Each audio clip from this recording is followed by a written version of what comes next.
Muling sumalang sa witness stand ang whistleblower na si Ben Hurluy para sa kasong serious illegal detention na isinampa niya laban kay Janet Lim Napoles. Sa direct examination, ikwinento ni Luy kung paano siya ikinulong at ginipit di umano ni Napoles. Ipinadlock daw ang kanyang condominium unit at kinuha ang laman ng kanyang peso at dollar accounts. Bago ang direct examination, nainis naman si Judge Elmo Alameda dahil hindi handa ang mga abogado ni Napoles para i-cross-examine si Luy. Nag-withdraw na kasi ang abogado ni Napoles na si Attorney Alfredo Villamor sa kasong illegal detention.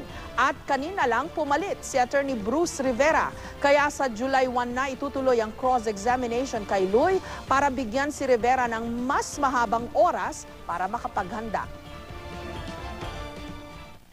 Nagkaroon kami tuloy ng parang confusion regarding the cases. Kasi Attorney David is supposed to be, well, of course, hindi pa niya alam kasi nag-usap daw sila allegedly.